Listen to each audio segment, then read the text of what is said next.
Hello everyone, welcome back to in my YouTube channel DR academic. भाई, आप लोग अगर क्लास 12 फिजिक्स का एग्जाम देने वाले हो 2025 में, तो बोर्ड परीक्षा 2025 के पॉइंट ऑफ व्यू से मैं आपके लिए लेके आया हूँ 4 महत्वपूर्ण आंकिक प्रश्न, जिनको हम न्यूमेरिकल बोलते हैं। क्या बोलते हैं? न्यूमेरिकल बोलते हैं। भाई, आप लोग है ना, आप लोगों की जो एग्ज़ाम है उसमें आपसे न्यूमेरिकल भी पूछे जाते हैं। तो वो न्यूमेरिकल कैसे सॉल्व होते हैं, आज हम इस वीडियो में कुछ न्यूमेरिकल सॉल्व करने वाले हैं, जो कि चैप्टर फर्स्ट वैद्युत आवेश तथा क्षेत्र में से मैंने 4 महत्वपूर्ण न्यूमेरिकल आपके लिए लिए हैं।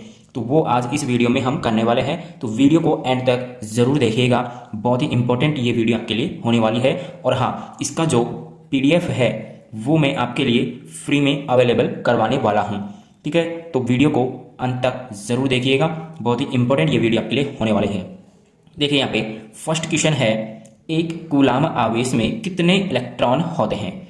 एक कूलाम आवेश में कितने इलेक्ट्रॉन होते हैं, इसका सॉल्यूशन आपको करना है। तो मैं आपके लिए 5 सेकंड तक आपके लिए ये वीडियो ऐसे छोड़ रहा हूँ। आप वीडियो को पॉज करके इस न्यूमेरिकल को सॉल्व कीजिए और इसका आंसर आप मुझे कॉमेंट करिए। अगर आपसे होता है तो आप बिल्कुल कॉमेंट करिए, और नहीं होता है फिर मैं आपको यहाँ पे करवाने वाला हूँ।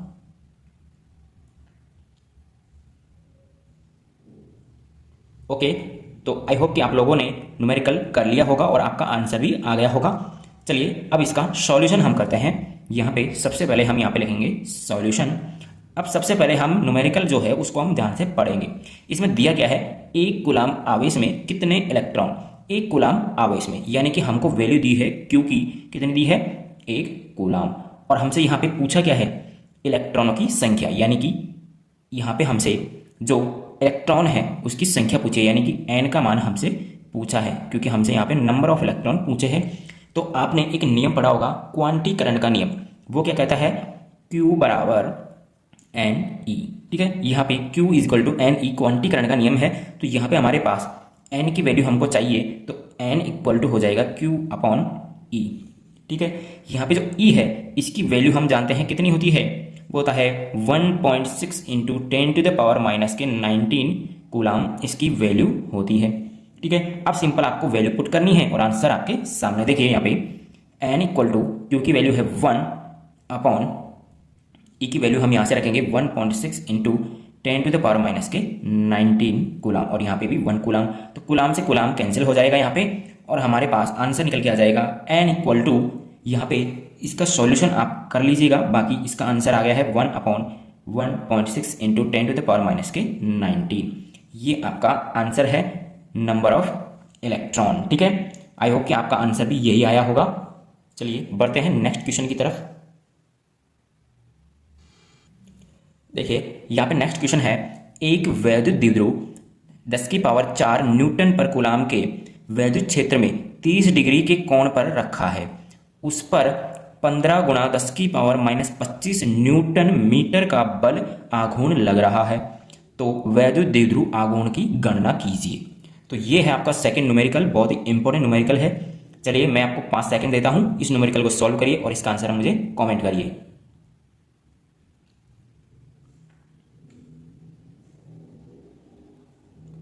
ओके, आप लोगों ने सॉल्व कर लिया होगा, और आई होप कि आप लोगों ने इसका कमेंट भी मुझे कर दिया होगा। चलिए इसका सॉल्यूशन अब करते हैं। यहाँ पे देखिए, ध्यान से पढ़िए न्यूमेरिकल को। एक वैद्युत द्विध्रुव 10⁴ न्यूटन पर कूलाम के वैद्युत क्षेत्र में 30 डिग्री के कोण पर रखा है। तो यहाँ पे हमारे पास इसकी वैल्यू, यानी जो ये वैल्यू है, ये किसकी वैल्यू दी हुई है? यहाँ पे दी हुई है ये विद्युत क्षेत्र की, क्योंकि यहाँ पे न्यूटन पर कूलाम किसका मात्रक होता है? वैद्युत क्षेत्र का होता है। तो यहाँ पे लिखेंगे E इक्वल टू 10⁴ न्यूटन पर कूलाम। ठीक है, ये हमारे पास वैद्युत क्षेत्र हो गया, 30 डिग्री के कोण पर रखा गया है, यानी कि हमारे पास यहाँ पे थीटा दिया हुआ है, थीटा की वैल्यू है 30 डिग्री। ओके, उस पर 15 गुणा 10⁻⁻25 न्यूटन मीटर का बल आघूर्ण लग रहा है। क्या लग रहा है? बल आघूर्ण। तो बल आघूर्ण को हम लिखते हैं टाउ से, यानी कि टाउ की वैल्यू हमारे पास दी हुई है 15 गुणा 10⁻⁻25 न्यूटन मीटर। ठीक है, ये हमारे पास टाउ हो गया। यहाँ पे पूछा है हमसे, तो वैद्युत द्विध्रुव आघूर्ण की गणना कीजिए। वैद्युत द्विध्रुव आघूर्ण यानी कि P, जिसको हम P से रिप्रेजेंट करते हैं, तो हमारे पास P की वैल्यू हमसे ये पूछ रहा है। ओके, तो यहाँ पे हमारे पास पी का फॉर्मूला यहाँ नहीं लगाना है भाई। आप सोच रहे हो कि पी का फॉर्मूला लग जाएगा, डायरेक्ट यहाँ वैल्यू रख देंगे और आंसर आ जाएगा। पी का फॉर्मूला क्या होता है हमारे पास, पी बराबर क्यू इंटू 12। ओके, तो यहाँ पे क्यू की वैल्यू तो है ही नहीं, कहाँ से रखोगे, और 12 वो भी नहीं है, कहाँ से रखोगे, तो पी की वैल्यू यहाँ से तो नहीं आएगी। तो हमारे पास यहाँ पे एक फॉर्मूला होता है बल आघूर्ण का, जो कि क्या होता है, tau equal to P E sine theta. क्या होता है, tau equal to P E sine theta. तो यहाँ से हमारे पास पी की वैल्यू निकलेगी। तो यहाँ पे पी की वैल्यू क्या निकलेगी हमारे पास, टाउ अपॉन ई साइन थीटा। ओके, यहाँ से हमारे पास बस डायरेक्ट अब वैल्यू रखनी है और हमारे पास पी का मान आ जाएगा।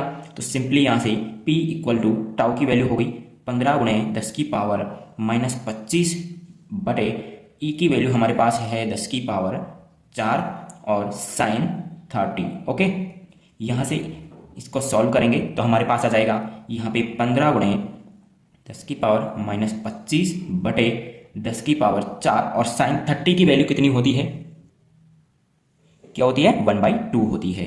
तो इंटू 1/2, राइट। यहाँ से हमारे पास इसका सॉल्यूशन क्या आ जाएगा, P इक्वल टू 15 गुणे 10 की पावर -25 अपॉन ये हो जाएगा 10 की पावर 4 और ये जो 2 है ये ऊपर चला जाएगा हमारे पास यहाँ पे इंटू 2। तो यहाँ पे इसका सॉल्यूशन करेंगे तो हमारे पास देखिए यहाँ पे नीचे है हमारे पास 10 की पावर 4 और ऊपर है 10 की power -25।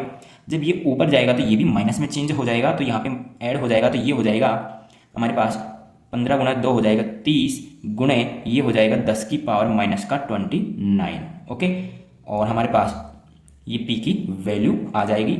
This is the right answer. Okay, तो ये है सेकंड क्वेश्चन। आई होप कि आप लोगों का आंसर भी यही आया होगा।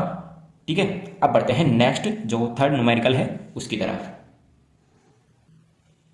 ये लीजिए नेक्स्ट थर्ड न्यूमेरिकल। न्यूमेरिकल कहता है एक वैद्युत द्विध्रुव 10 की पावर -6 कूलाम परिमाण तथा विपरीत प्रकृति के 2 आवेशों से निर्मित है। आवेशों के बीच की दूरी 2 सेंटीमीटर है। द्विध्रुव को 10 की पावर 5 न्यूटन पर कूलाम के वैद्युत क्षेत्र में रखने पर द्विध्रुव पर अधिकतम बल आघूर्ण ज्ञात कीजिए। तो ये आपका थर्ड न्यूमेरिकल, जल्दी से सॉल्व करिए वीडियो को पॉज करके और इसका जो आंसर है वो मुझे कमेंट करिए और वीडियो को लाइक कर दीजिए भाई फटाफट। बहुत मेहनत होती है वीडियो बनाने में। ठीक है, जल्दी से लाइक कर दीजिए और शेयर कर दीजिए, और जिसने अभी तक चैनल सब्सक्राइब नहीं किया है फटाफट से चैनल सब्सक्राइब कर लीजिए, क्योंकि आगे अब ऐसे ही न्यूमेरिकल्स मैं आपके लिए लेके आता रहूँगा। ओके, हो गया होगा क्वेश्चन। चलिए अब हम इसका सॉल्यूशन करते हैं। देखिए यहाँ पे एक वैद्युत द्विध्रुव 10 की पावर -6 कूलाम परिमाण है इसका, किसका, आवेश दिया हुआ है हमको, यानी कि क्यू की वैल्यू हमको दी हुई है 10 की पावर -6 कूलाम। ओके, तथा विपरीत प्रकृति, यहाँ पे ध्यान से देखिए हमारे पास 2 आवेश हैं, एक तो ये आवेश है और एक ये आवेश है, यानी कि ये है -q आवेश और ये है +q आवेश। अब हमसे यहाँ पे दिया हुआ है, ये परिमाण दिया हुआ है, यहाँ पे माइनस प्लस से कोई मतलब नहीं है, तो यहाँ पे q की वैल्यू हमको दी हुई है 10 की पावर -6 कूलाम। विपरीत प्रकृति है, ठीक है। आवेशों के बीच की दूरी, यहाँ पे इन दोनों के बीच की जो दूरी है वो कितनी दी हुई है, 2 सेंटीमीटर, यानी कि हमको दिया हुआ है 2l का मान जो कि है 2 सेंटीमीटर। ओके, अब हम क्या करेंगे, इस सेंटीमीटर को मीटर में चेंज करेंगे, क्योंकि आपने पढ़ी है MKS पद्धति। क्या पढ़ा है आपने, MKS सिस्टम, जिसमें जो दूरी है उसको हम सेंटीमीटर में ना लेके मीटर में लेते हैं। किस में लेते हैं, मीटर में, क्योंकि यहाँ पे जो M है ना, MKS का M, यही क्या है, मीटर है। ठीक है, तो यहाँ पे इसको मीटर में चेंज करेंगे तो 2 गुणे 10 की पावर -2 मीटर हो जाएगा।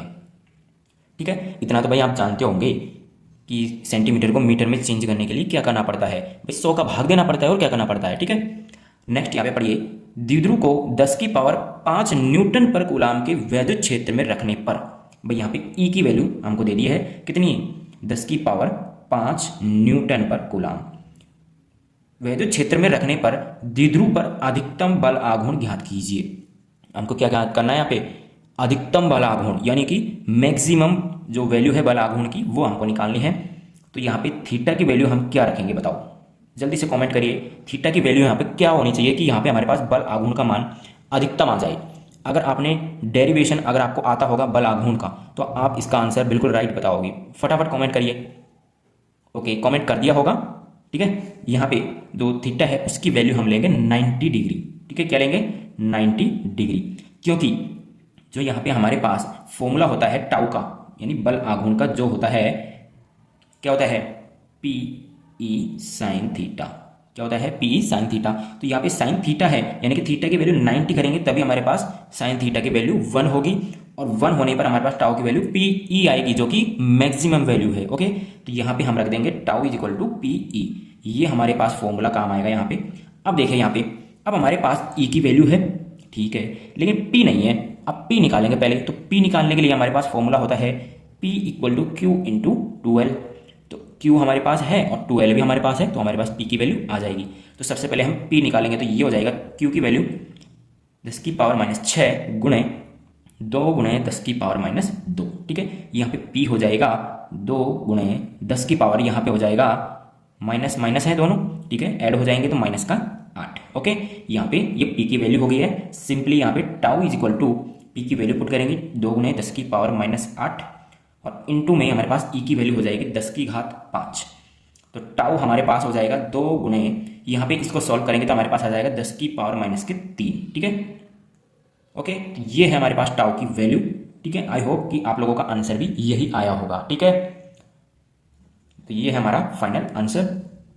बढ़ते हैं नेक्स्ट, हमारा जो लास्ट न्यूमेरिकल है उसकी तरफ।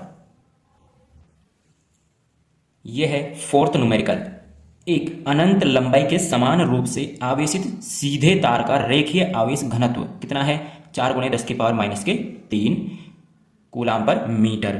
तार से 4 सेंटीमीटर की दूरी पर वैद्युत क्षेत्र की तीव्रता ज्ञात कीजिए। चलिए फटाफट से न्यूमेरिकल को कीजिए और आंसर कमेंट करिए। भाई देखिए, न्यूमेरिकल तभी होगा जब आपको फॉर्मूले याद होंगे, और अगर फॉर्मूले याद नहीं है तो मेरी जो हमने फॉर्मूले की वीडियो बनाई हुई है उसको देख लीजिए फटाफट। उसमें सारे फर्स्ट चैप्टर के जो सारे न्यूमेरिकल करने के लिए मैंने फॉर्मूले वहाँ पे बताए हुए हैं, उनको याद कर लीजिए। ठीक है, ओके, तो आप लोगों ने न्यूमेरिकल कर लिया होगा और आंसर भी कमेंट कर दिया होगा। चलिए हम इसका सॉल्यूशन करते हैं। यहाँ पे देखिए, एक अनंत लंबाई के समान रूप से आवेशित सीधे तार का रेखीय आवेश घनत्व कितना, रेखीय आवेश घनत्व कितना है, 4 गुणे 10 की पावर -3 कूलाम पर मीटर। अब हम रेखीय आवेश घनत्व को किससे लिखते हैं भाई, लैम्बडा से। अब लैम्बडा की वैल्यू हमको यहाँ पे दी हुई है कितनी, 4 गुणे 10 की पावर -3 कूलाम पर मीटर। ओके, अब यहाँ पे नेक्स्ट यहाँ पे दिया हुआ है तार से 4 सेंटीमीटर की दूरी पर हमको दिया हुआ है यहाँ पे डिस्टेंस, यानी कि आर, जो कि कितनी है, 4 सेंटीमीटर। अब हम सेंटीमीटर को मीटर में चेंज करेंगे, उसके लिए मैंने क्या बताया था आपको, यहाँ पे 4 गुणे 10 की पावर -2 से इसको मल्टीप्लाई कर देंगे। अब यहाँ पे ज्ञात क्या करना है, वैद्युत क्षेत्र की तीव्रता। अब इसका फॉर्मूला आपको आना चाहिए। अब अगर फॉर्मूला नहीं आता है तो आपसे न्यूमेरिकल नहीं होगा, 100% नहीं होगा। चलिए मैं बता देता हूँ इसका फॉर्मूला क्या है। यहाँ पे इसका फॉर्मूला होता है, इसका होता है E बराबर 2k लैम्बडा अपॉन आर। ठीक है, ये होता है अनंत लंबाई के समान रूप से आवेशित सीधे तार का जो वैद्युत क्षेत्र की तीव्रता है वो, यानी कि अनंत लंबाई के तार के लिए वैद्युत क्षेत्र की तीव्रता का ये फॉर्मूला होता है। यहाँ पे सिंपल वैल्यू पुट करनी है और आंसर आपके सामने। यहाँ पे देखिए E इक्वल टू 2 गुणे, अब यहाँ पे K की वैल्यू क्या होती है, क्या होती है, 9 गुणे 10 की पावर 9 गुणे लैम्बडा क्या हो जाएगा यहाँ पे, 4 गुणे 10 की पावर -3, और बटे हो जाएगा यहाँ पे R की वैल्यू 4 गुणे 10 की पावर -2। तो E की वैल्यू यहाँ पे आ जाएगी 4 दूनी के 8 गुणे, यहाँ पे सॉरी यहाँ पे 9 रह गया, चलो ठीक है, 9 गुणे 10 की पावर 9 गुणे 10 की पावर -3 अपॉन यहाँ पे हो जाएगा 4 गुणे 10 की पावर -2। ठीक है, अब देखिए यहाँ पे 4 को 8 से काटेंगे 2 बार। ठीक है, और यहाँ पे जो ये 9 है, सॉरी यहाँ पे जो -2 है ये ऊपर जाएगा हमारे पास, तो ये हो जाएगा यहाँ पे ऐड हो जाएगा पॉजिटिव में। ठीक है, तो ये हो जाएगा E इक्वल टू, ये हो जाएगा 9 दूनी के 18 गुणे 10 की पावर 11 गुणे 10 की पावर -3। ठीक है, और फाइनली यहाँ पे आंसर आ जाएगा E इक्वल टू 18 गुणे 10 की पावर, यहाँ पे हो जाएगा ये 3, इसमें से क्या हो जाएंगे, माइनस हो जाएंगे। ठीक है, तो यहाँ पे ये क्या हो जाएगा हमारे पास 8, यानी कि 10 की पावर 8 हो जाएगा, और ये हमारे पास फाइनल आंसर। ठीक है, आई होप आप लोगों को चारों न्यूमेरिकल अच्छे लगे होंगे और आपसे सॉल्व भी हुए होंगे, और जहाँ कहीं भी डाउट है तो कमेंट जरूर कीजिएगा। तो वीडियो कैसा लगा फटाफट से लाइक कर दीजिए, चैनल को सब्सक्राइब कर लीजिएगा। मिलते हैं नेक्स्ट वीडियो में, सेकंड चैप्टर के न्यूमेरिकल हम आपको नेक्स्ट वीडियो में करवाएंगे। ठीक है, उससे पहले मैं आपको उसके फॉर्मूले बता दूंगा, ठीक है। चलिए मिलते हैं नेक्स्ट वीडियो में। Thank you.